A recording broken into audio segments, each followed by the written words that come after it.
all you garden enthusiasts, passionate plant people. Welcome to the Sunday edition here of the Let's Get Growing show, not show, hangout Sunday, kind of another kind of a hangout weekend. If you all were with me yesterday, just had a real discussion yesterday. So it's kind of what the um, the way things have kind of gone for our show. I guess in the sense of the month of May. Month of May is turning out to be kind of a wash in a way when it comes to the show. Well, not too much. I mean, we did for the Sunday edition, really though. I mean, we've had some great shows already, right?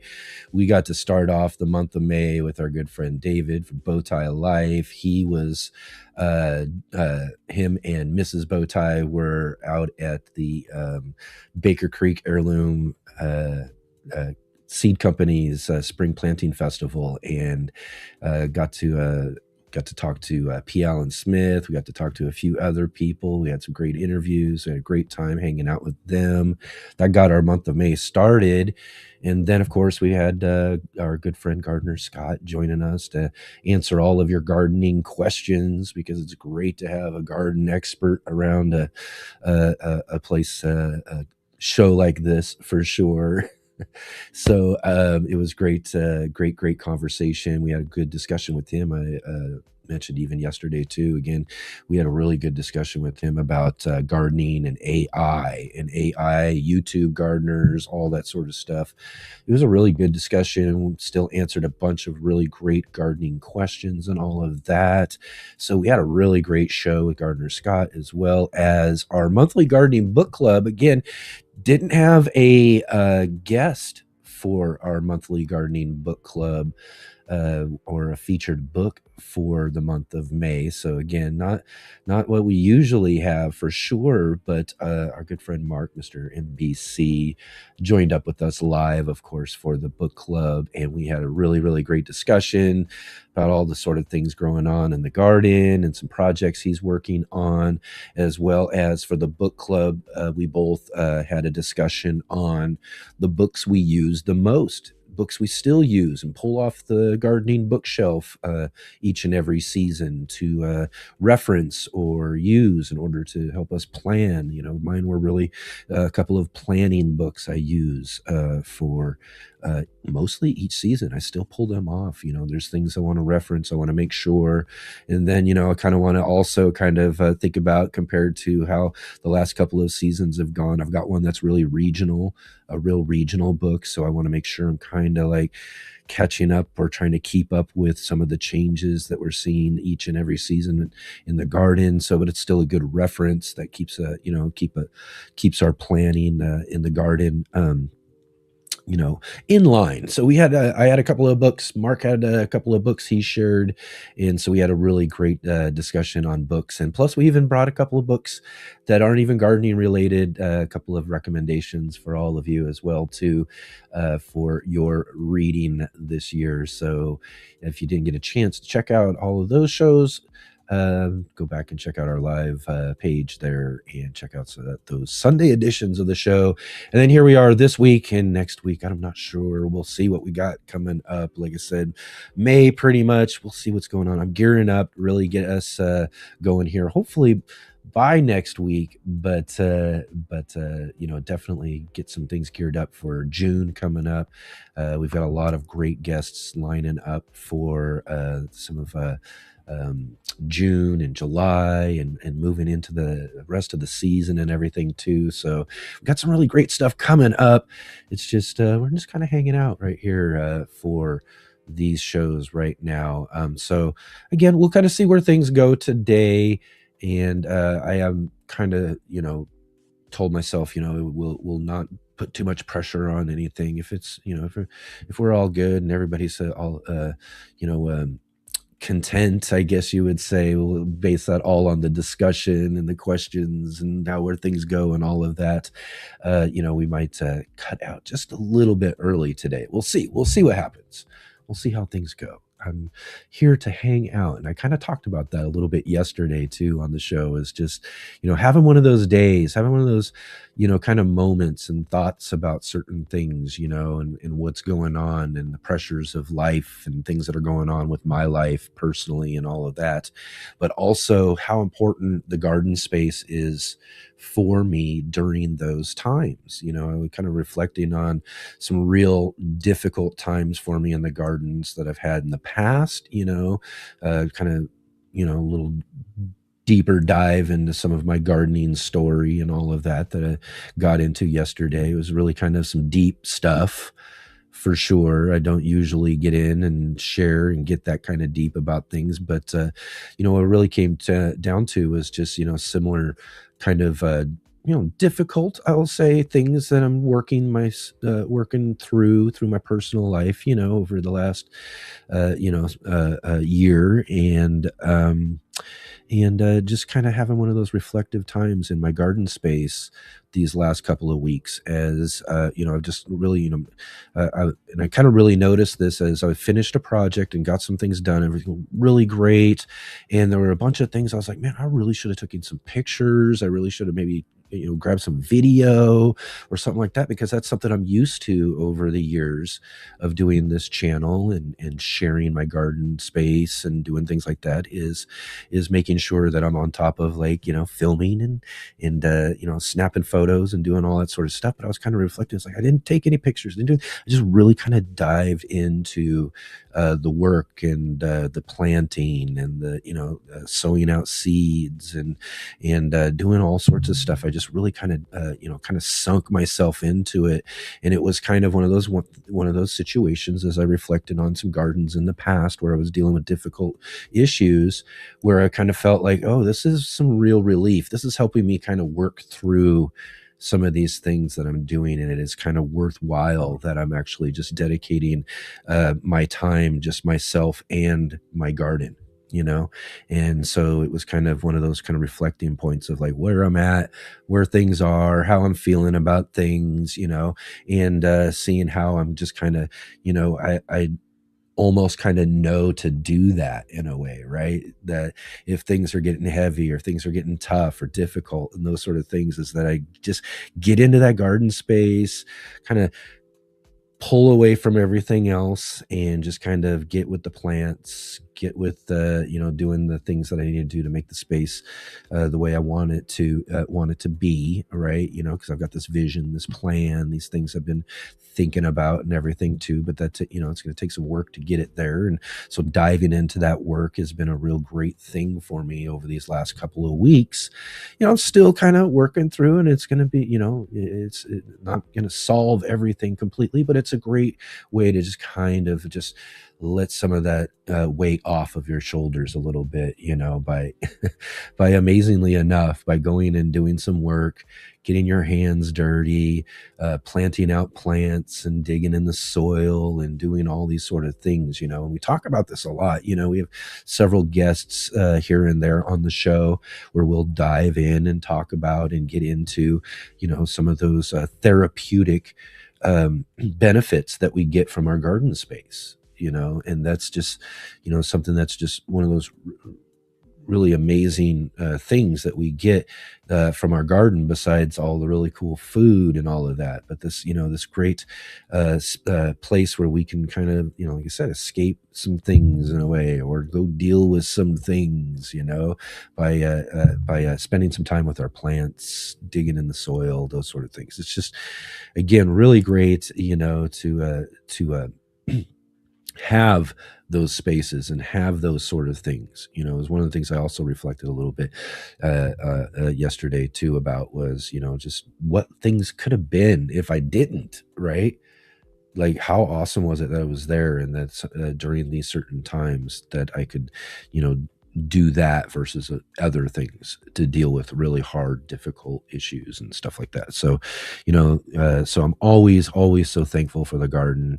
When it comes down to it, it's a space that really has done so much for me over the years. Well before I started even doing and sharing and putting things together for YouTube and online social media and things to share my garden spaces and things. But I still love sharing. I still love getting out here and doing those sort of things. I've been really reflecting a lot on the lack of video editing and working and things that I've been doing. Since I've even been able to do that again. There's a while I just couldn't do some editing. And couldn't do a few things that I had to take a break from it. But then now it's just kind of got to the point where it's like, okay, you need to gear back up and do some things and show some stuff and at least get back to kind of doing the weekly journals and things like that we were doing and stuff. So I've been thinking a lot about that sort of stuff, when it comes down to what I've been doing over the years with my YouTube channel. But one of the things that I really love doing over the years, and I dived into this just a little bit as well too, is doing the live streaming. I used to do just this sort of live streaming, getting in front of the camera, just me and you, and hanging out right there with you and just talking about whatever's going on. I'm going to get into the comments here. We'll see what some of the things that you guys are talking about here.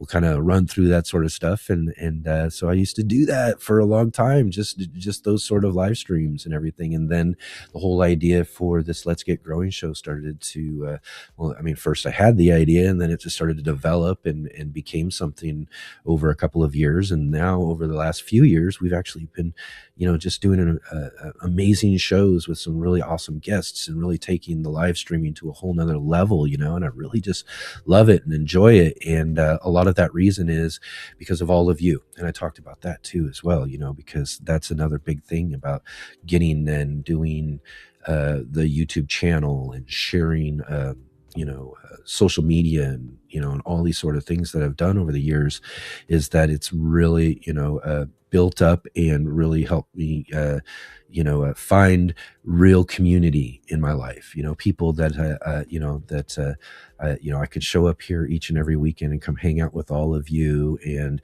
hang out with these amazing, cool guests who, for some reason, they agree to come here and hang out and talk with us about their gardens and share all of this amazing garden knowledge with us that we get, because that's a big thing too, is that, I reflect on this very often as well too. I wasn't a very good test taker when I was younger and growing up and going to school and all of that sort of thing. One of the and that kind of reflects in the sense of, I can read a lot of books. I can, gain a lot of knowledge, watch all these videos, see all of this years and years and years worth of gardening and everything. But I am a terrible teacher when it comes to the idea of like, what can I do? You know what I mean? Whereas a lot of great folks who come online to share and create YouTube channels, they have this real innate ability to really teach and to educate and to show people all of those little intricate things that they've learned and all that sort of stuff. And I try my best at it in some of my videos and some of the things that I can in relaying some of the things that I've learned and that sort of stuff. But taking things that I've kind of learned and passing it, or in the sense of, like I was saying, when I was younger, taking tests and things like that didn't reflect very well on my actual knowledge, right? Because I wasn't able to, hand that, pass it back in a sense, you know what I mean? Take it in and then be able to hand it back out, kind of thing, when it comes to the information and stuff. So I've never really considered myself the garden educator when it comes to things that I've done. I try my best at showing and doing all that. Like I said, I do my best at it for a certain level. But that's one of the things that makes doing this show and everything so fun, is that, I got some garden knowledge, that sort of thing, but I don't have to rely on it, because we get so many amazing people who come here to share their knowledge. And there's so many amazing, smart, just knowledgeable gardeners out there. Just there, you wouldn't even believe. I mean, I'm out there searching all of the interwebs, looking for all of the different folks that are out there sharing, whether it's, television shows, radio shows like we've had on as well, authors, YouTubers, Insta gardeners, all these sort of folks, that are out there doing doing really great job at something that I'm not that well at or great at doing, you know, is educating and teaching and able to pass along this just really amazing knowledge about gardening and growing through their experiences and all of that. So, I mean, that's something we're so fortunate with, is that, maybe I can do a good job hosting a show and all that sort of stuff, but that's what makes this show that was so great, is this just surplus of knowledge we get from folks who come here to share it with us and everything. And that's just really awesome too. Yeah, right on, right on. Well, let's go ahead and jump in here. Let's see who we all got joining with us here today. And get into the conversation. Of course, I got to remember to do this when I set to do a show there. Okay, so here we go.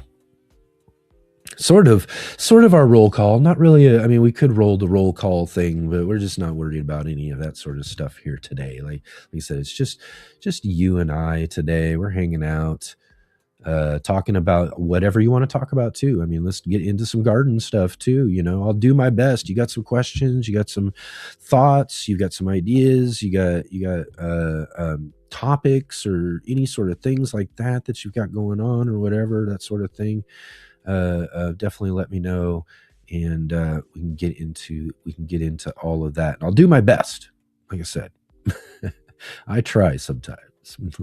We got the J-Bot in the chat with us, as you all know, joining us from Midwestern Ontario, Canada, in the lee of Lake Huron. The J-Bot's sharing with us all sorts of great knowledge and links and things like that throughout the shows and all of that, and helping us backstage and everything as well too. Just lots of great stuff. So thank you, Jay, for being here.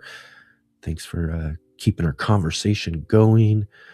We've got Vic Wick Gardens with us here. Hello, great to see you here. Thank you for joining with us today. It's awesome to have you here, right here on the Sunday edition of a non-show show day here, as I'm just kind of hanging out with all of you guys, talking about whatever we got growing on here today. Triple G, greetings, global gardeners from the Emerald Coast of Florida, where peas filled the freezer this week and the garden is beginning to feel fully summer grown. Awesome. Sounds like lots and lots of great things are growing on over there at the Bowtie Life Gardens.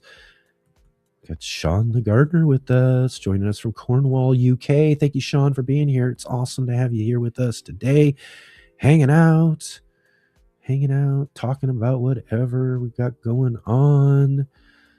And we've got Nancy here joining us, looks like from northern New Jersey. That's right, northern New Jersey. Awesome.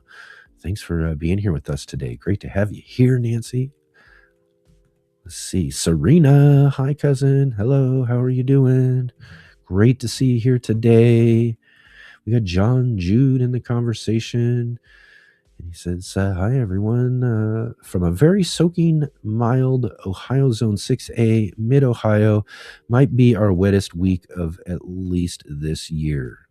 Really pouring over there, huh? Just getting a lot of rain. Serena says she got 2 inches of rain this last week. Still pretty good amount of rain for sure. Cornwall, England, UK, onions, dahlias, carrots, tomatoes, ranunculus. Right on. I got some onions and tomatoes and carrots sown out there. Hopefully they'll hopefully they're coming up. We'll see. But I need to get some dahlias again though too. I did some dahlias a few years ago. Several years ago now, if I really think about it. I need to get some back in. back into the garden spaces for sure. I was kind of thinking about a little bit more about flowers and trying to really what I'd like, as I've got some spring flowers that pop up. I've got some other flowers that, pop up at a different time of season. I just really want to find and create a great calendar of flowers throughout the garden, where we really got some good flowers growing at different times of the year and all of that. I mean, we do it to a certain extent, but not as much as I really want it to just really where you can really tell. In between all of the great food and all that sort of stuff, having some of those things would be just really great. Michael, great to have you here, Michael. Hello, hello. We got Dusty Flats with us as well, too. Hey there, great to see you.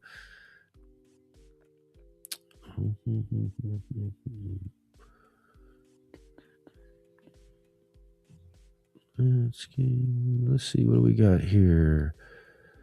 Dusty Flat says, after you talked about favorite books, and I said I use the internet a lot more now, our internet went down for a whole day.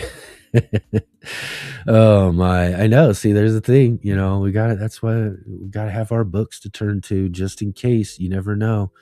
Got to have that library. That's for sure. What a way to what a sign though, really, right? Serena's asking about are we having the green room tomorrow night? No, we've talked about this the last week before last, but yeah, green room is on hiatus indefinitely.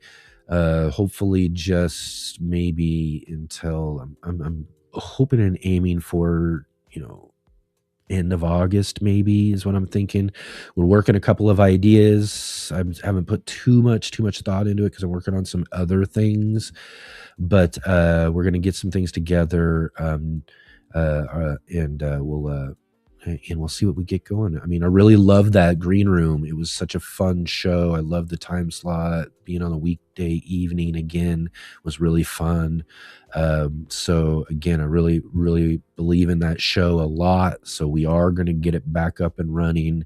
We just got to retool up a few different things as we're retooling and doing some things right now with everything else. It's just that, it's just been that kind of month where things have just kind of come down to, we just got to really kind of take a step back for a second, kind of refocus on some stuff, and then just really go after it here as we work into our season and finish it up in the fall and all of that. I'm sure we're gonna have some great shows ahead for everybody as well too. So I've already got some that are working on, and we're working on dates and getting things set up with a couple of really great guests, some guests that people really like, as well as a couple of new folks that we're going to try to get on the show as well too. So we are working on some stuff. It's just with it's still some shows for down the road a little bit. Yep.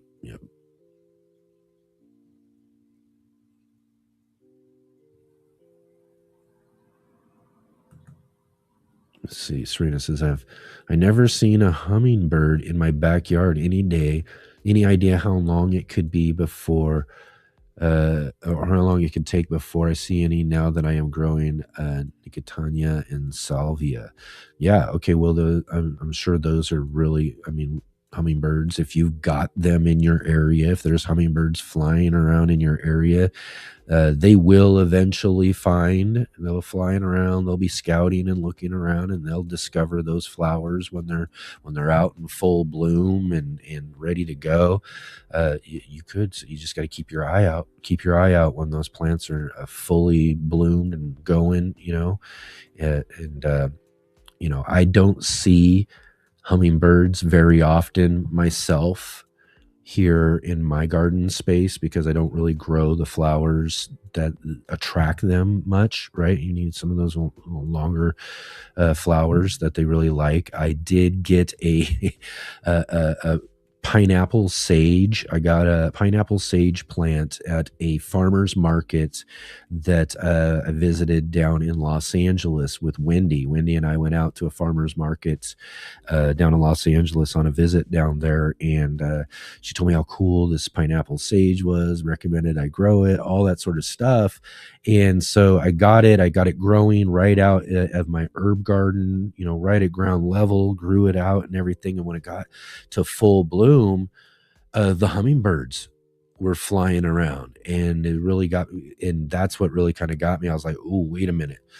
It's not a good idea, because again, I grow on an alleyway right here, right off of my downtown of the city I live in.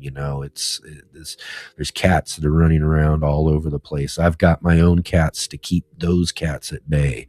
You know what I mean? That sort of thing. So having this pineapple sage at ground level with all these hummingbirds flying and trying to get into it was not a good idea. So I had to immediately go and dig that thing out. I put it into a pot and got it up a little bit higher and all of that. But that was the case, though. I mean, all it took was that plant blooming up, and I was seeing hummingbirds, and I don't normally see them. So that's what I would say. Yeah, and again too, that's for me. I just make sure it's practical to grow a plant like that, to attract hummingbirds. And if I did again, it would be I'd keep them up and it's kind of difficult too. Even cats can get up into higher spaces and places and all that sort of stuff, and I don't want to put any hummingbirds at risk. So I kind of pass on those types of plants for sure. But like I said, with my experience, get them in bloom. When they're in full bloom, you'll probably be seeing some hummingbirds. Nope, nope, no. Hey, good to see you. Thanks for joining us today. It's great to have you here. We got Shooting the Soil with us as well. Rainy day here in Massachusetts, but still squeezed in some planting. Yeah, I kind of mentioned that yesterday too. Is like, if it's raining and cold, I'm just like, I'm probably not going to do too much. But we've had some rainy days where it's kind of rainy and warm a little bit. Not warm. You know what I mean? It's still kind of cool, but if it's warm enough, I'll get out there in the rain, no problem, and just start getting some planting and things done as well. Sometimes you just don't have a choice, if you got a really rainy spring.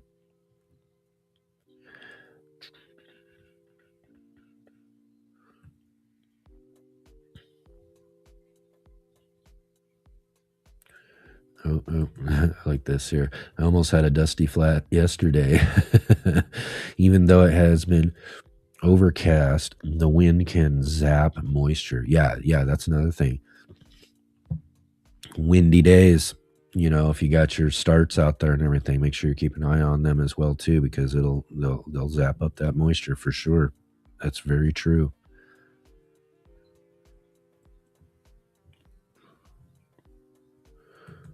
Says we'll have times when things don't go well, sometimes multiple years. Went through that, but can't let it eat us up. That's right. You can't, got to do the best we can. Cam from Las Vegas here. Boy, it's hot. Just pulled off 10 jalapenos off my Jedi plant. Tomatoes are cooking. Lemon tree in bloom. Maybe need some food, some yellowing of bigger leaves. Yeah. Give it a little citrus feed for sure. Maybe a little extra nitrogen or something to green up those leaves.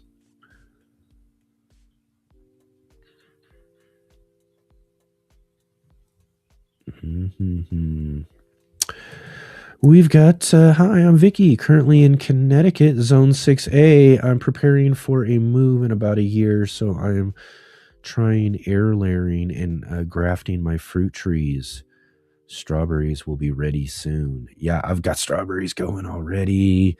Oh man, they're looking good. I love it when the strawberry season kicks in. That's one of my favorite parts of the garden. It's still my mission. It was kind of a little bit as I was working through last season, but really this season for sure is collecting and getting new strawberry plants off my old ones, so I can kind of get a get some new plants going and some new spaces where I want to also grow some strawberries as well, because as I've discovered, my little granddaughter loves strawberries too. I mean, she was just munching on them the other day out of the garden and just love it. So that told me right there, I was like, oh, we got to increase the strawberries. So my mission for sure this year. I like the idea of grafting, air layering, and doing that sort of stuff. That's another thing I want to try to do this year. So I gotta try to reach out locally here and see if I can't find some friends who might have some peach and pear trees that I can get some grafts from, and try to graft onto the trees I have already, and maybe help with my pollination and some issues and things like that, especially the pear tree. But which is I think I might never ever get pears off this pear tree. I keep trying every year, but I think some grafting is the next step. What I got to do some multi grafts, put a few different varieties on there. Right on, right on. Let's see here. Rebecca's Gardening. Hello. Good to see you back with us again today. Right on, right on.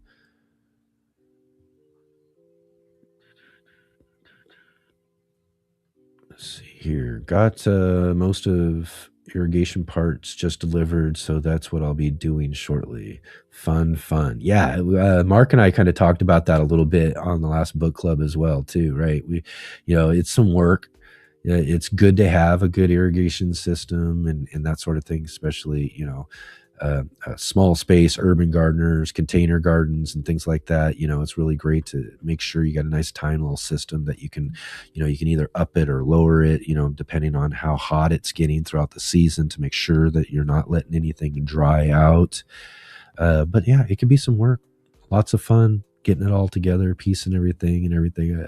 I got to get back out. I got to fix up my system, kind of work on a couple of other upgrades I want to make to it in a sense, and get it back up and running, because I do like a good irrigation system, but I also do like hand watering. I like a great mix of both of them. I think it's important to hand water as well, to make sure that we're keeping an eye on things. So a good mix of both in my spaces work great. But there's just some spaces and some parts of the garden that I have during the summertime that I just need to make sure isn't going to dry out.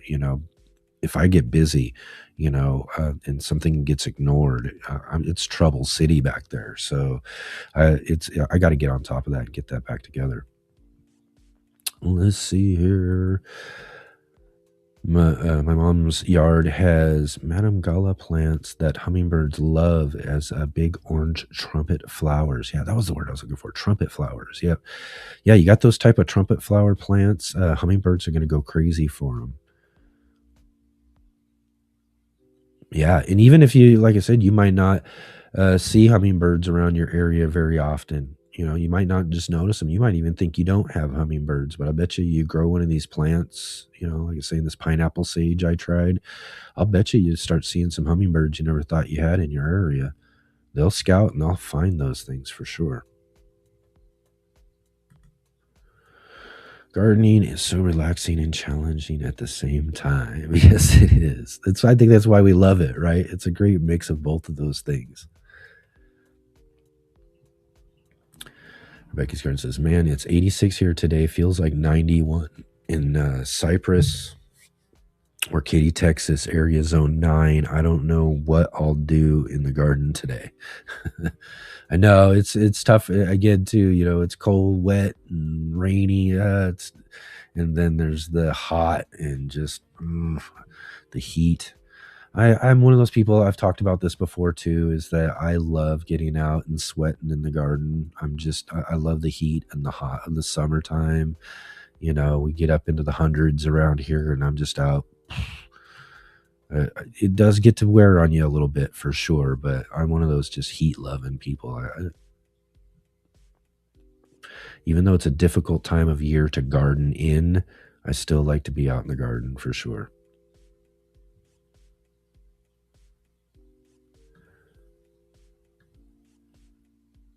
Mm-hmm. See, John G says, I've been organic for the past 6 seasons and still again believe I'm seeing more worms every time I plant in my garden.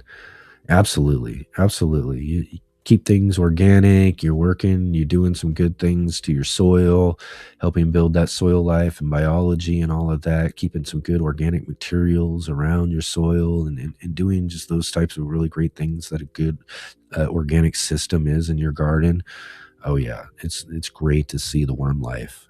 You know, when you're digging around in there, you almost feel like you need it with great organic soil. You got to be like extra careful, when I'm digging around or I'm planting or I'm doing things because there's so many different worms and things crawling around inside that soil.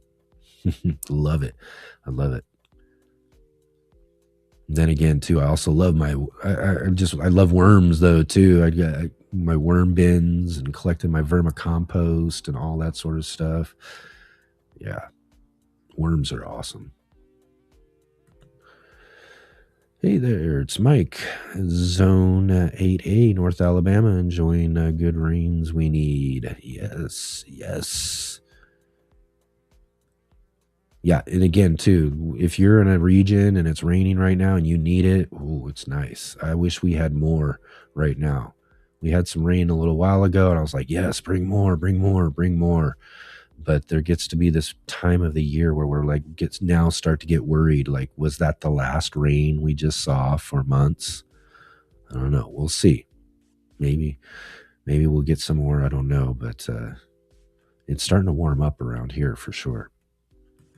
That's right. Somebody say hi, Eddie. Hey, Eddie. Great to see you here. Thanks for joining with us today. Dusty Flat says, I'm seeing more worms, and then the robins arrived with their big beaks. Yeah, well, from one thing another, it's a great thing.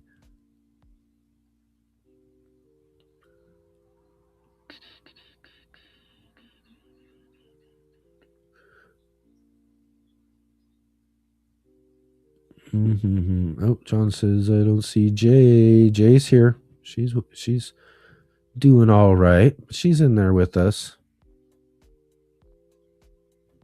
Ecology Today. Doesn't say Jay Dixon. I wish they let us do our own names even. You know what I mean? Where it even, we could fix up our own screen names or this and that, but I'm not sure why they do our ats for the discussion. I wish they would change that, or at least let us change it for the purpose of chat, right?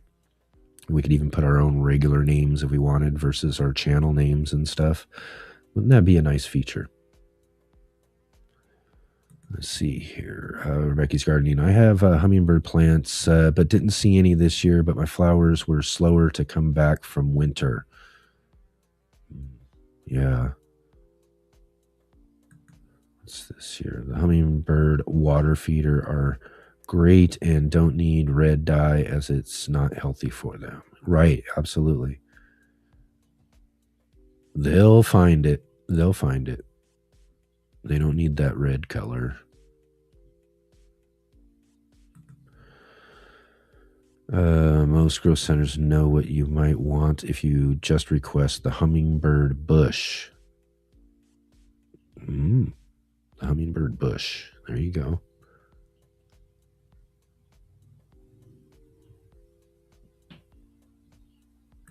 Megan says, the heat is here. My motivation is going to slump. Yeah, I'm the opposite though. I'm one of the, I need the heat to like warm up my bones to get me moving.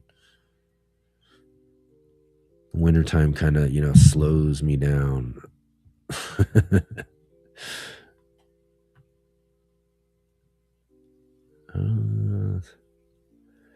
Let's see here. Serena says 2 strawberry plants I left last year that I started from seed are taking off and growing. However, the crowns from M.I. Gardner look like they are all dead. Oh no.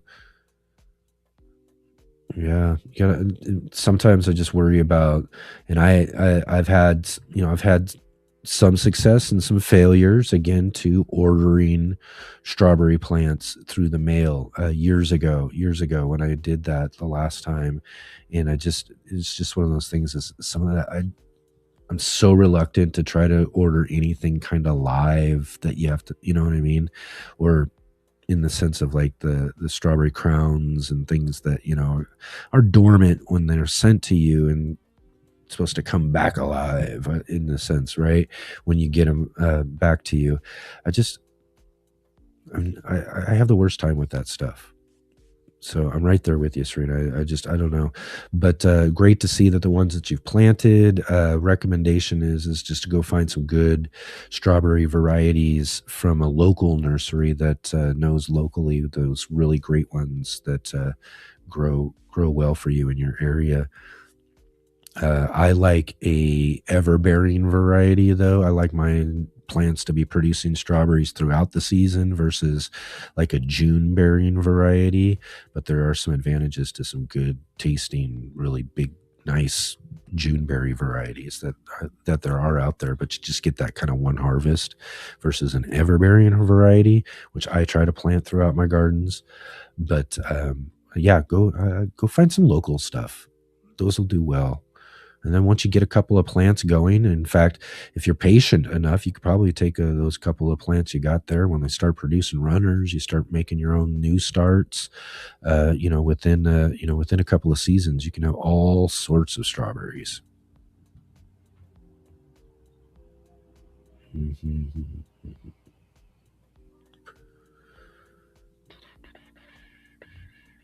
Let's see here. Becky's Garden says, I have a peach tree and it came with the house. I have never seen it bloom. We've been here. This is the second season.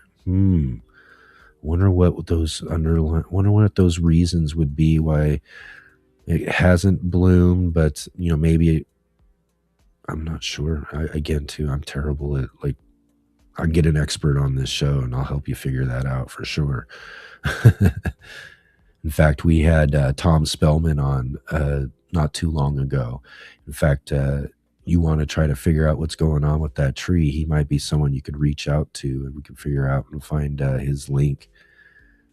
Tom Spellman. He's always welcome to hearing from anybody who wants to learn about some trees and figuring that sort of thing out. But there's got to be some sort of reason that might be able to get it. Either it's never bloomed before and you just don't know that, or something, and it just needs to be moved somewhere or something, or I'm not sure, but like to see if there's a possibility to get it growing again, right?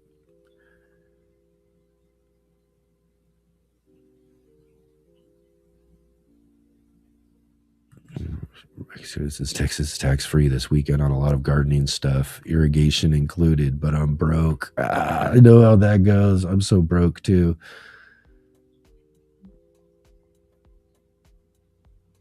Oh, nice. Tax free for water conservation efforts this weekend in Texas. Awesome. That's great. See, that's a good incentives, right?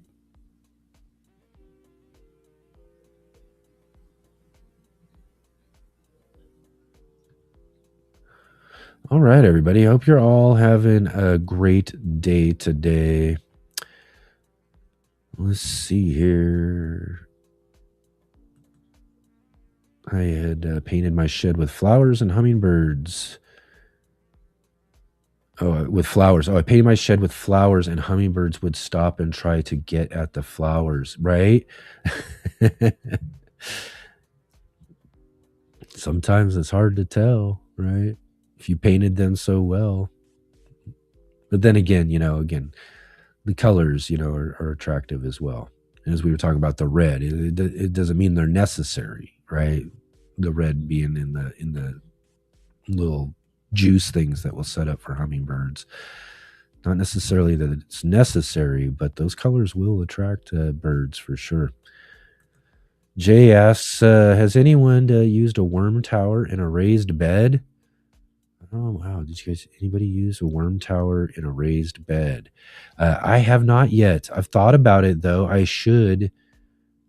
I'm thinking about maybe rebuilding the side alleyway raised beds that I have because parts of them are coming apart. When the neighbor was rebuilding his fence and all that sort of stuff, we had to pull them apart and put it in. Just through all of that, they're just don't look the best. So I was just thinking the other day, like I should really, reset, because also the way he built the fence too kind of reset it a little bit back further. I can make the bed just a little bit wider. It's kind of a little, not as wide as I'd like it to be.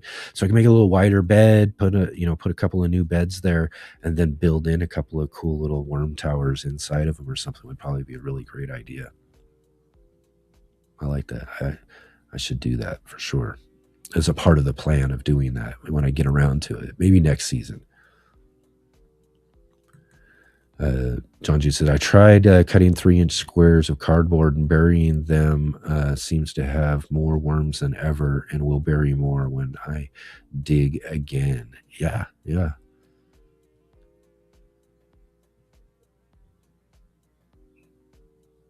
Just getting that type of, like cardboard and those sort of things that they love that, that really hard carbon, from, I use also like, get the old school paper bags from the grocery store, right? So I get those, and shred some of them up, and worms love that stuff. So I mean, imagine you add it right to your soil; they're gonna love it as well too.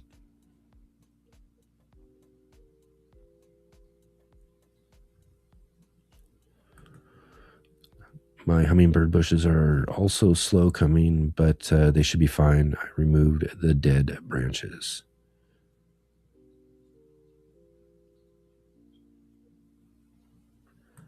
And Vic Wick Garden says, and my garden will probably replace those strawberries for sure. Oh, absolutely.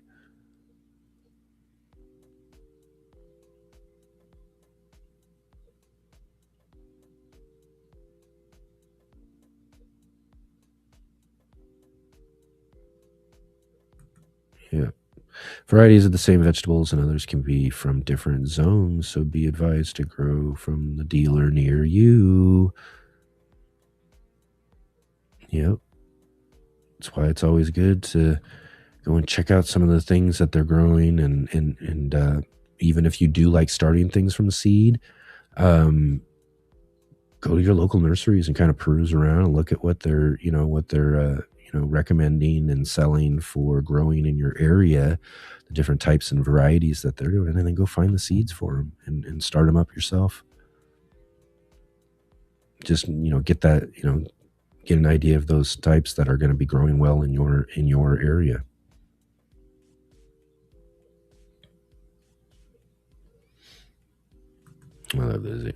Beans, cucumbers, summer squash are 20% off at Baker Creek, and they always have free shipping. That's right. Baker Creek's awesome. Rob, great to see you. Awesome to have you here with us today. Thanks for jumping in. We're just kind of hanging out right now. I think I'm working my way down towards, hopefully getting towards the bottom here of our conversation. Let's see. Kim says, I had an established peach tree in San Antonio, Texas. It was fantastic. Used to make ice cream out of all the peaches it had to offer. Now that sounds good. Peach ice cream. Wow.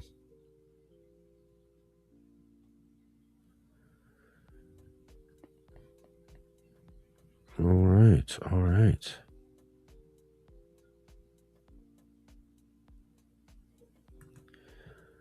Ricky's Garden says, I got 2 Hot Frog. Is that right? Hot Frog rolling composters gifted to me. I need to set up. I'm trying composting again. There you go. Excellent. Yes. Composting, man, in all sorts of. I really want to get set up working with the neighbor and everything for the back alleyway to get a really good, like, little, 3 set system or something like that, build up so that we can really do some good hot composting.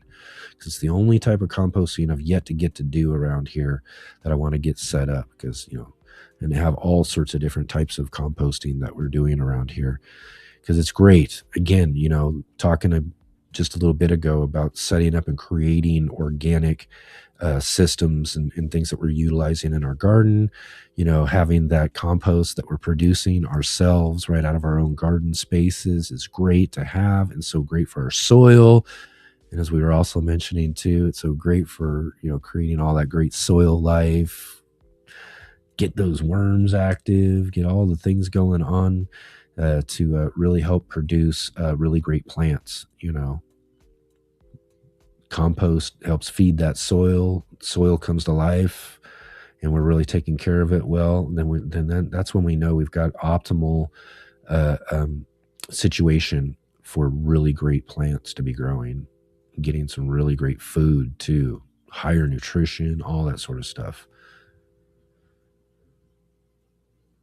Bowtie Life says he's 20 minutes behind listening at 2 times speed. So you're back a little ways then. All right, I see. So you've still yet to catch up to this right now. That's the whole thing. We're talking and you don't even know. We're talking about you and you don't even know about it.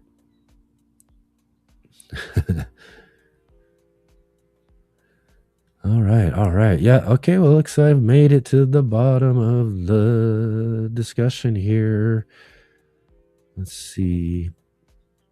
John Jude says, found a tool from a garage sale looking like a potato fork, but bent 90 degrees, and best tool for low impact to the soil. So kind of, just kind of using it as kind of like a, just like a garden fork or oh gosh, what are those things now? But see, again, this is my problem. A lot of the time, it's something I'll know what I want to talk about. I'll know what it is, and I just can't think of the name. That happens to me so many times. Broad fork, right? A broad fork, right? Using those big things that we do in the bigger market garden systems and stuff, but you can take like a regular old garden fork and just kind of loosen things up just a little bit. It's always good to do. Get some oxygen down in there a little bit too. It's always good.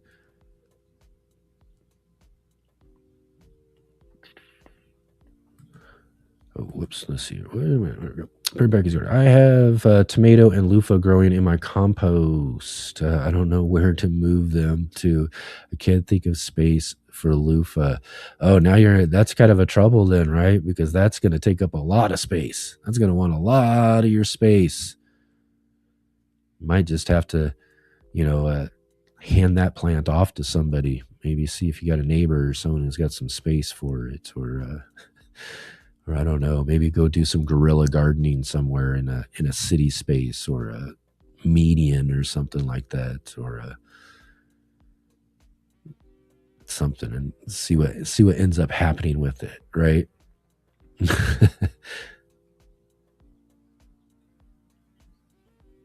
Yeah. Sereno saying cultivator fork, right? Yeah. Yep. A cultivator fork. I think broad fork is another term. I think I'm right. I'm not sure.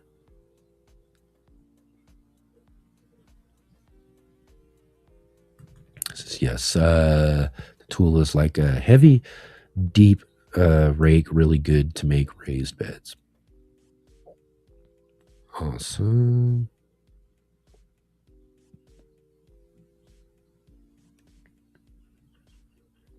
Excellent.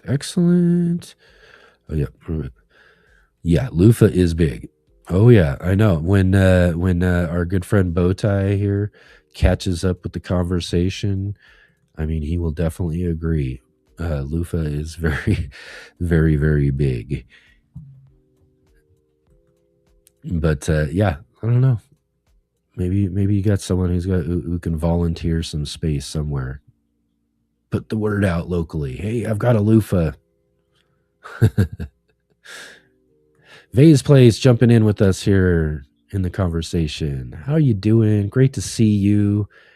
Thanks for jumping in and saying hello to all of us here. It's great to have you here with us in the conversation. We're just kind of hanging out right now, working my way through the comments. If you guys got any questions, anything you want to talk about or anything like that, we'll go for a few more minutes here. And like I said, we'll see, just kind of see where you all are at right now here as far as keeping going here into, we kind of worked through a good hour here on Sunday. I'm not, like I said, we might head out a little early, just kind of depends on what's going on here. As most people know, if you guys got things you want to talk about, you got questions, you got anything like that, jump in, let me know for sure. I can keep going for sure. You keep me on topic, or feed me some questions or something like that. People know I can keep going, but but like I said, we'll leave this. We'll leave that all up to all of you guys as well too here. So Kim says, I had no idea you can eat loofah. Yeah, get those young ones. They're really tasty. Like a cucumber melon. Mm-hmm. Yeah. Got to get them nice and young though too. That's where nice and soft and juicy and tasty.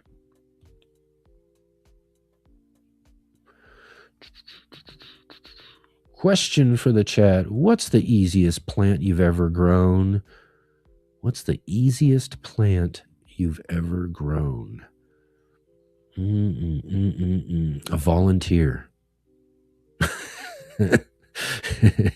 That's my easiest plant. I don't know, because the first thing that came to my mind, what was I don't know why it just popped in. I think the craziest, easiest plant that I ever had in my garden space that I think was kind of interesting was a tomato that probably came from a tomato that maybe, because it was back towards where I have like this, talking about composting, right? So on the back alleyway, on our back fence, on the other side, I have kind of like this compost bin that's just where, it's a cold compost. I just pile stuff on there once a year. I clear it out and use the compost in it and then reset it.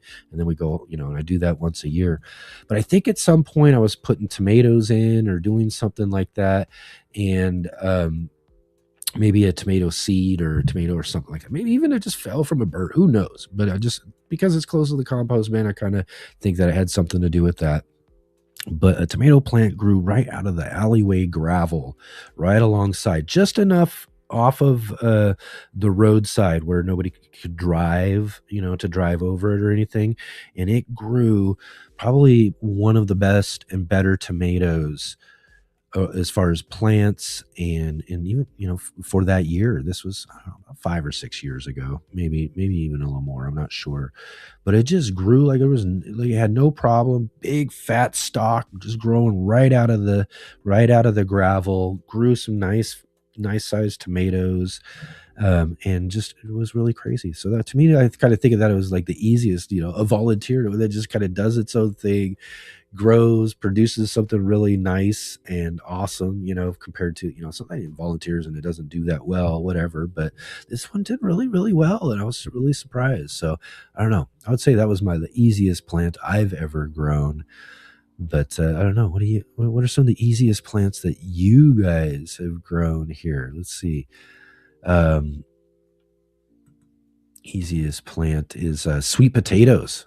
Sweet potatoes, yeah. Not another. That's a great one too. Even again, talking about just one of the best sweet potatoes I grew was in this big old container that I had in the back fence on the kind of the other side of where the compost I was talking about.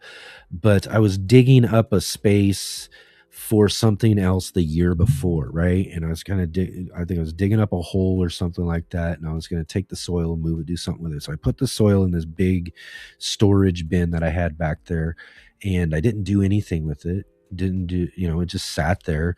So the next year I had sweet potato slips, and was just like, oh, let me try this, and I'm going to poke them over there, and I grew some over here, trying in different spaces. So I poked a sweet potato slip into that soil that was just left there inside this container from just basically dirt from the back alley. You know what I mean? And those sweet potatoes grew the best out of all of the different sweet potatoes that we grew that season. It was really, really wild. So again, very easy. You just grow a slip off of a sweet potato, which is so easy to do. I mean, you just lay them down on some soil, get them wet, and they'll start producing slips. And you pull those off, and you start popping them into the soil wherever, and they'll take off and go and produce all these great sweet potatoes without much either, too. You know, I see a lot of people talk about feeding them and doing certain things and stuff, but in my experience, I've grown them in just plain dirt, and I don't like using the word dirt a lot because you know, soil is soil, it's living and that sort of thing. But there is dirt out there, and that's what this stuff was. There was no life in that, so in that in that stuff, as far as I was concerned. And those sweet potatoes did so amazing. Right on, right on, right on. We got Rebecca's Garden says tomato as the easiest. Awesome, awesome. Again, too, that's the first thing that came to my mind was this volunteer tomato out of my alleyway. The tomatoes are, and again, too, I mean, tomatoes, I'd say to a certain extent, in you know, but tomatoes can be so fussy and so picky and so, they can be, yeah. So I don't know. At least tomatoes, for the most part, in my experience, you know, I would say have been kind of fussy in my experience, and I've heard from lots of gardeners who have that same type of experience, right? But but in some places, in some varieties, for certain people, in some places, are just like they'll grow like nothing, like ain't no big deal. So tomatoes can be very, very easy. They can be. We'll say that, right? Raspberries. They accidentally spread through the yard. Yeah, yeah. Again, too, you want to talk about another big garden lesson that I learned early on. Raspberries, love raspberries, one of my favorite things. So in my first early gardens growing out here and expanding out into our side space, as I was kind of doing some, you know, kind of clearing out and creating this new little garden space in ground. So it was like one of my only real in ground places that I had. I was like, oh, I want to grow some raspberries. And this spot right here in my in-ground garden space that I'm setting up and creating would be the perfect spot for these raspberries, right? I love raspberries, and this spot would be perfect. Oh, what an idea, right? Until you learn about what raspberries do, right? And how they grow and how they reproduce and how they spread and do all this sort of stuff, and learn that those raspberries you planted in that nice little spot that you thought they would be perfect in have now moved on to the rest of your garden space and outside of your garden space. And it took me 2 seasons to eradicate the raspberry from that garden bed. Tracking it down, you gotta really follow and track those things down and get those new little plants that are about ready to pop up everywhere. You gotta track them down and find them, and they're going in all different places and stuff. And oh boy, oh boy. But I did eradicate them from the space, though. I did do that. But but yeah. And yep, exactly, exactly. Jay just popped that up right there. So far, my raspberries are in massive pots, and that's exactly it. I did move those raspberries into some pots. I did it the wrong time of the year, and really didn't do very well for the plants. So they didn't work out too well like I wanted them to. But if I ever did do raspberries again, I would plant them out in very large containers and do it that way. And I should do them again soon. But yeah, that was quite a lesson to learn. You got to be careful with some things, mint, you know, things like that are going to just, you know, go in and just take over some stuff. You got to be careful. You got to be careful. Sean the Gardener says mine has to be onions.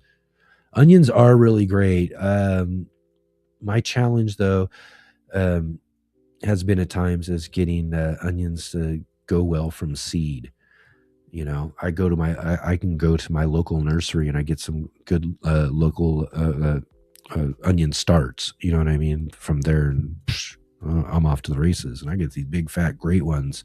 And I have had a couple of seasons where I've grown some really awesome from seed onions myself too. So I've had a good couple of seasons of it, but they always challenge me. Becky's Garden says I have volunteer Roselle this year. Love volunteers. Volunteers are my favorite.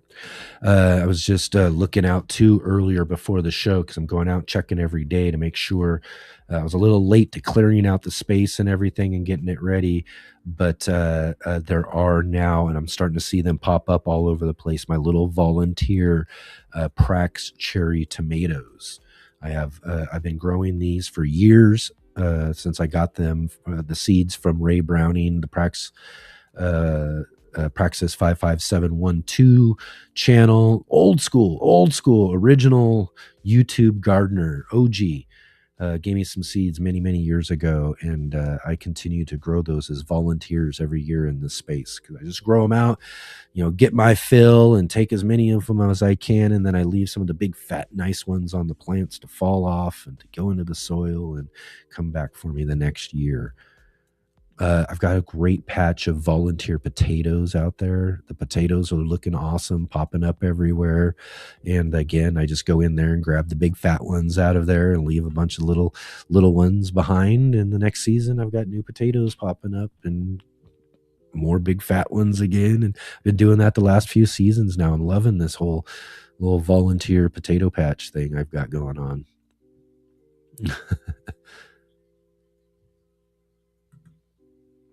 Vase Place. I have a volunteer and not sure what it is yet, but I will let it keep growing. I think it might be Barrage. Too small to know for sure quite yet. Yeah, sure you'll get to know here real soon as the plant really starts to take shape. Yep. But yeah, I love getting these different great volunteers. I've got some volunteer melons that are popping up on the side alleyway, and I've already seeded out and started some. As I was talking this last week, I wanted to get out and do some direct seeding of some things out there. But I've got some volunteer ones popping up now too. So as far as like some of the melons, I'm just going to let some of those volunteers come up and use have my backups for backups and maybe put them in some other spaces if those come up successfully. So we'll see, because again, if those volunteers are good and can, I can keep them safe from some of the slugs and pests and things that are out there eating things like crazy right now, and that I got to protect things from. As long as I can get them past all of that and they get going, those volunteers could be even better than some of the starts that I'm starting up fresh from seed, right? Because they kind of got a little new genetics going. Maybe next year's will be even better if we let volunteers go that way again. But yeah, they'll be nice, great, strong plants being volunteers if we can keep them alive. Gray Garden 88, thanks for joining the conversation right here. Potatoes are pretty easy. Yep. Potatoes are pretty easy. That's for sure. I love it. Again, like I was saying, I got this just my volunteer potato patch now versus having to start up new potatoes and do things each year as I was doing with did container potatoes for years. I want to do them again though. I want to get back on to doing some container potatoes with a couple of different newer varieties I'd like to try out. But I'm really liking this like new little space of volunteer potatoes. Right on. Rebecca's Garden says, I'm wanting to try sweet potato, going to get an organic one today to try get it to make slips. Yeah, there you go. Yep, organic section of your stores. If you want to go that route, yeah, go grab one of those sweet potatoes up. All I did was I literally got a tray, put about an inch or two of soil on there, and I took the sweet potatoes and I kind of nudged them into the soil a little bit right there, and then just started watering, and they got slips coming up like crazy right now. So Really easy, really simple. Like I said, it's a simple, easy one to do. I do that though over the water method. I think the water method takes longer to do, and sometimes I haven't had as much success that I feel that I do when I just kind of put some in soil. Like I said, I just make a tray about an inch and a half, maybe 2 inches of soil at the most, nudge them in there, start watering, start pulling off those slips when they show up. You can take the slips, if depending on how you pull them off too. If they look like they got some good roots already trying to form and come off of them as I'm pulling them off of the sweet potato, I'll go ahead and put those right into the soil, and they'll grow and do really well for me.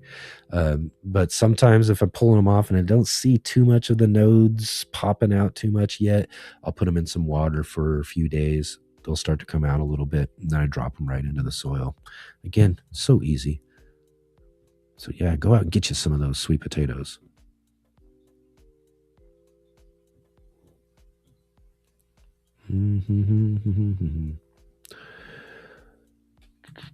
Let's see here. If you have wild blackberries, does anyone else here chop them all down to the ground in fall? Mine grow back to 6 feet by July and produce berries. Yeah, that's wild blackberry. I'm from the Pacific Northwest here, and I know in my regions of Washington and Oregon that I've lived in most of my life, blackberries are like an invasive wild thing that people are always just trying to kill back and get rid of, because they'll just, like you said, you can chop them all the way to the ground, and within a season they'll fully grow all the way back, produce berries, everything. So and we used to spend so much time like going out berry picking and all of that for blackberries, because we used to get paid good money to do that when I was a young kid, looking for jobs and things, so we go out berry picking for blackberries, and just hit up all the train tracks and the different places out in the old roads out into the country and all of that, and the side ditches all over the place. They're just growing wild and crazy everywhere. But yeah, blackberries are crazy. So it's interesting, and there's places that people grow them, in their gardens and do things in places where they're not invasive like that, and they don't behave like that as a plant. And so it's always interesting to me when I hear people who are like, oh, I got some blackberry plants to grow in my garden, because I'm like, oh, I wouldn't do that here because of how plentiful and invasive they can be within where we grow. But for people who live in those regions and places where they don't do that, man, if I lived there or I moved from the Pacific Northwest, I would definitely be growing blackberries, because I'd want a little something from home, if you will, in my garden space. So I would go out and grow blackberries in my garden if they didn't grow like they did around here. Greek Garden says, I just got done planting my sweet corn into some fresh compost. We'll see how they do. Into nice fresh compost. Boy, oh boy, I bet you they do amazing. Amazing. And they're fast growers. They'll be up and growing in no time. Serena says sage. I think that's an answer to easy plants. Sage, yeah.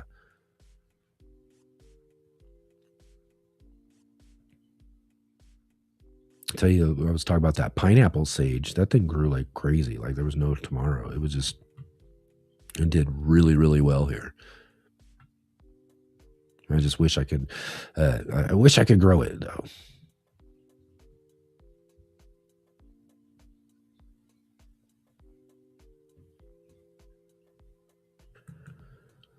Tomatoes are problematic with the bugs and the light and the leaves. Yeah, I think you say you're growing out of Las Vegas, right? Could be a little tough. I'm trying sweet potatoes in rotten hay this season. There you go. I've actually seen people do that and grow in something similar. It says, I do Sweet 100 cherry. It grows well. Yeah, my good friend John Kohler, grows out of Las Vegas, and he says that's really it. Like if he was to grow some tomatoes, you would just be growing cherries. So he doesn't really opt for tomatoes too much for his garden there. I've got a sweet 100 growing out in the alleyway as well too this year. So let's see how our sweet 100s do for sure. Mine's in a container, so I'm hoping that it'll grow good. Blight, yeah. Right? Yeah.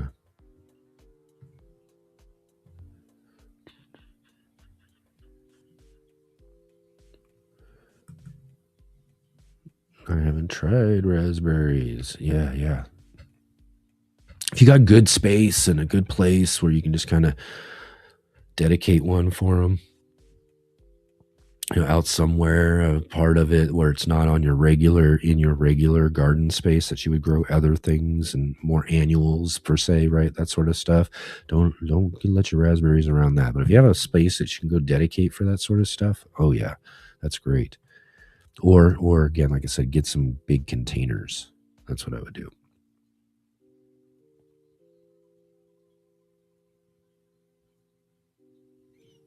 Mm-hmm.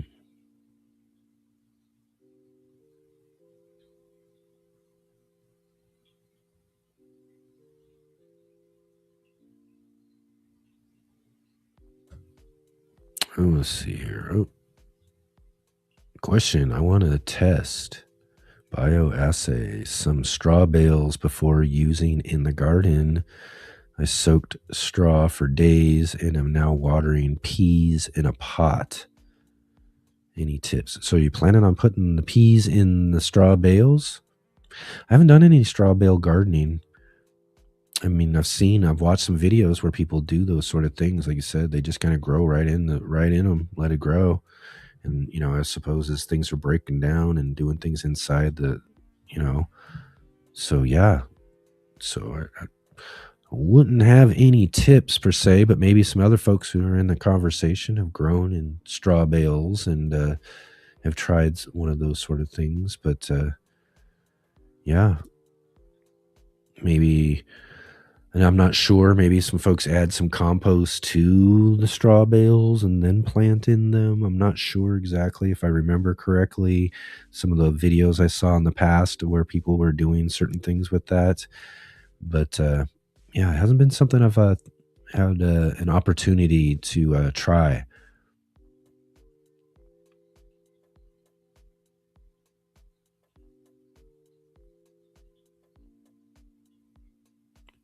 Yeah, and you want to be, yeah, that's sure. You want to be sure your straw bales don't have broadleaf herbicides. Yeah. And again, it's hard to tell if you you can't know where they were sourced from, right?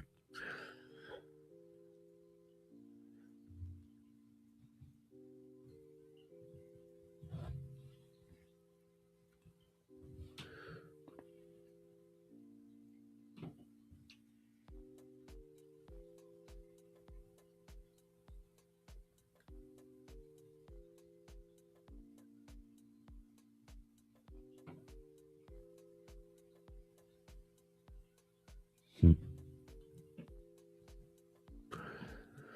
Let's see here. Oh, big wheel dog in the soil here. Awesome. Good to see you. Oh, and I see Bowtie says, "Yay, I am caught up." Right on, right on. He caught up.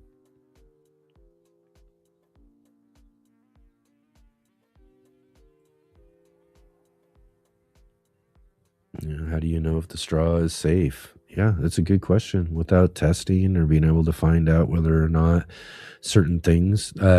Biggest thing I would look at though too, I mean, is if there are certain types of herbicides or you're worried specifically about, I would go and look up what the half life is of those things. How long is whatever herbicide going to be effective, right? A lot of these things only live for so long, or do the things they do for so long, and then they just wear out as far as their effectiveness in what they do as an herbicide or a pesticide or and that sort of stuff. So I think if you're looking at if you're looking at someone who coming to a new yard thinking someone might have been using some sort of roundups and stuff like that in the space that you were doing or whatever, then you might want to look. And I don't know the specific numbers, but I would look up at how long Roundup is effective, and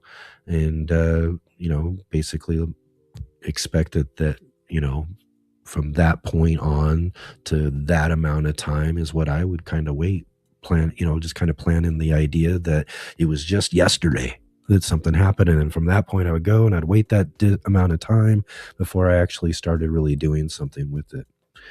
And as far as I understand, a lot of it really isn't that long a time. The half-life of a lot of these things are sometimes pretty short.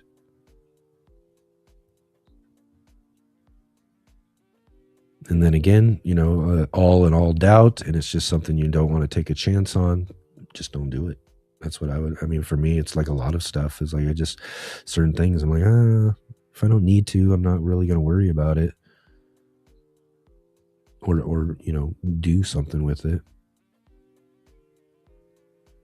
I had a whole section of the back alleyway I wouldn't grow anything on for I waited a couple seasons, about 2 seasons, because I caught one of the neighbors from down the street coming through on this, because he had a beef with one of my other neighbors and didn't like something she did in her alleyway hedges or something like that. I can't remember what it was, but I caught him out one day spraying Roundup on her stuff.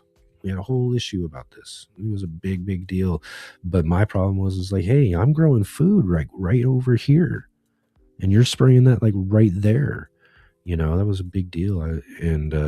So I didn't grow. I mean, I grew a couple of things and I grew some things there, but nothing for consumption. You know what I mean? Nothing for consumption for at least a couple of seasons is what I just, and I didn't even look it up or anything. I just waited. I was just like, I'm going to wait. I'm not going to grow anything or eat anything from this space or anything for at least a couple seasons. And it might be, it might have been less than that. I probably could have waited one, maybe. I don't know. But that's what I would look up if I was really, really, concerned.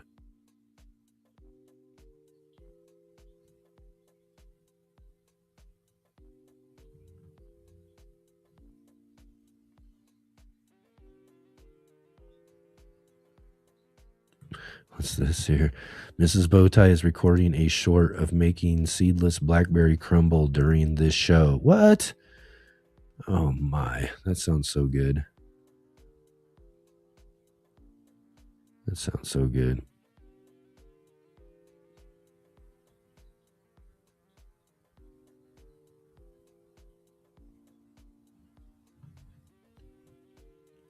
Let's see here.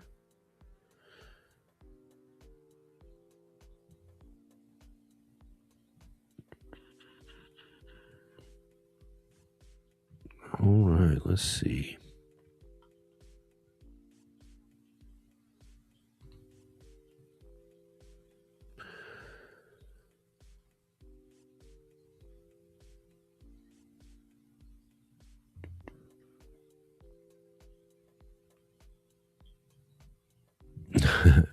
Boy, oh boy. Sorry, you guys here. I'm kind of reading things. Dead air. I'm sorry. Okay, let's see here.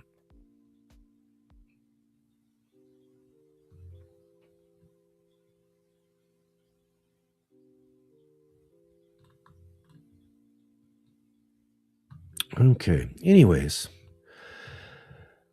I think I'm going to move on a little bit here. Like I was saying, I was kind of thinking and planning maybe just to cut it a little early and cut it a little short today. Get on, and I got a couple of things I'm going to go run off and get to going and doing and everything. But I really want to thank you all so much for jumping in and hanging out with me here this weekend. Like I said, not normal shows or what we're used to or anything like that. And then, like I said yesterday, and get back to getting all that stuff set up and doing what we expect here on the weekends at the Let's Get Growing show, and get some great conversations with some really amazing people started up here real soon. But I appreciate all of you folks who just come along and hang out with me anyways, and all of that. So I really appreciate you all being here. It's always great to be able to come in and know that you're going to be here and to hang out and talk all about whatever, gardening, growing, all sorts of stuff. But yeah, we'll get some things back up here to running like normal real soon. Real great guests and all that sort of stuff. And as I always say, though, too, is if you didn't get a chance, though, too, to check out some of the past shows, is a good opportunity to go back and check out some shows you might not have seen or anything like that as well, too. We've had some great conversations here in the not too distant past here. So go back and check out some of those things. And one way or another, we'll be back here this next Saturday and Sunday. See what we got going on. I'm trying to figure some stuff out, but let's definitely really gear up. Make sure that our June is a lot better than our May has been around for our live show for sure. So again, too, thank you everybody. I like that, Darth. Hitting the like. That's right. Hit the like. That's right on Big West Lawns. It always ends when I show up. That's right. That's because we start a while every Saturday and Sunday, 11 a.m. Pacific time. But again, really appreciate you jumping in and checking in with us and all of that. Definitely, like I said, go back and check out some of the parts you might have missed.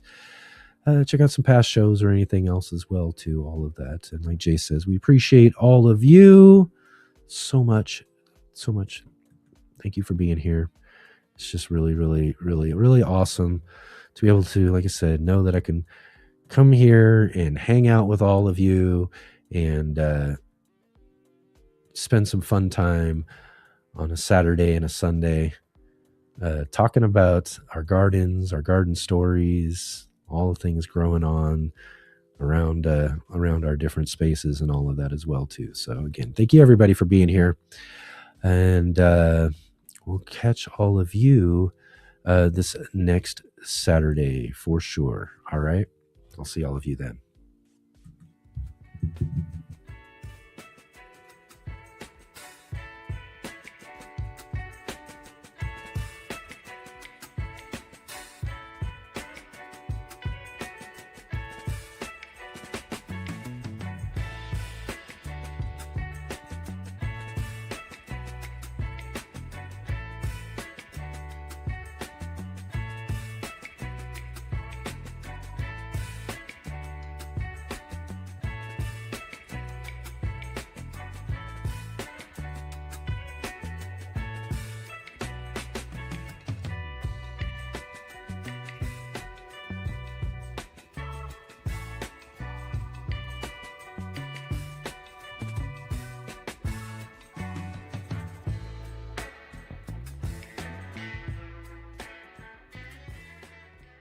Take the run. See you on the flippy flops.